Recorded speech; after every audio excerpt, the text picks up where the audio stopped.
Bonsoir tout le monde, bon mardi. Alors, c'était le 23 août 2011. Le corps de Valérie Leblanc, une étudiante de 18 ans, avait été retrouvé mutilé et brûlé dans un boisé derrière le campus Gabriel-Roy du cégep de l'Outaouais. Une histoire horrible et une très longue enquête policière qui vient d'aboutir par l'arrestation d'un suspect. Sabrina, tu avais couvert les événements à l'époque et là, on se retrouve 14 ans plus tard. Il y a un homme de 51 ans qui va faire face à la justice. Ouais, cette nouvelle aussi qui avait eu l'effet d'une bombe parce que le meurtre était survenu en plein jour, donc derrière le cégep de l'Outaouais. Et là, il aura fallu un peu plus de 14 ans pour que la police, finalement, vienne à une arrestation. Donc, la nouvelle a été annoncée cet après-midi dans le cadre d'une conférence de presse. Vous la voyez d'ailleurs à l'écran. Le suspect, il s'appelle Stéphane Rivard. Il est âgé de 51 ans. Il vient de Gatineau. L'homme, ce qu'on nous dit, est arrêté sur le territoire de la ville. Il va faire face à une accusation de meurtre prémédité. Il va comparaître demain au palais de justice de Gatineau en visioconférence. Et d'ici là, eh bien, il va demeurer détenu. J'ai dit accusation de meurtre prémédité, mais on ne sait pas encore s'il y a un lien là, nécessairement entre la victime, donc Valérie Leblanc, et l'homme qui sera accusé demain au palais de justice.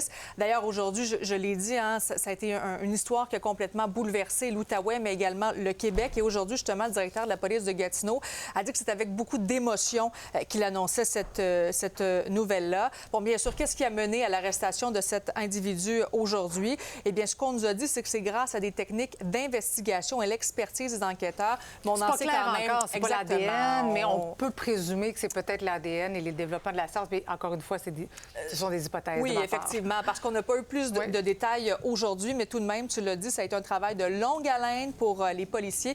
On peut aller écouter un extrait de cette conférence de presse. Je veux être rassurant aujourd'hui.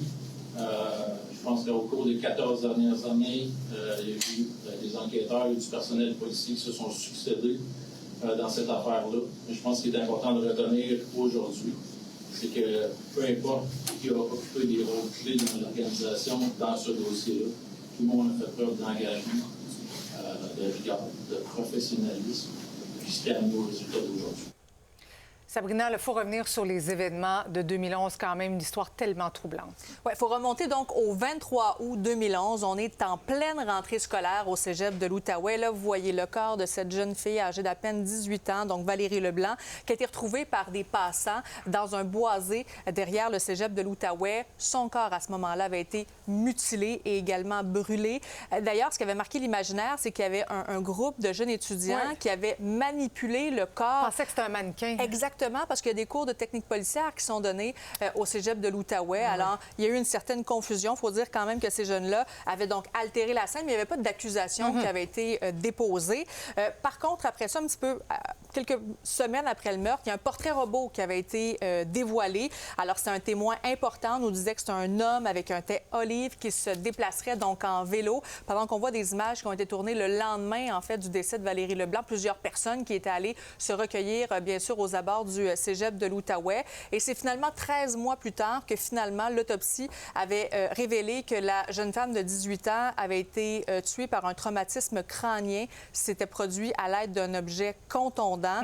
Et en 2021, le service de police de Gatineau dit avoir reçu et traité plus de 2200 informations provenant du public. Oui. Alors, c'est quand même tout un dénouement.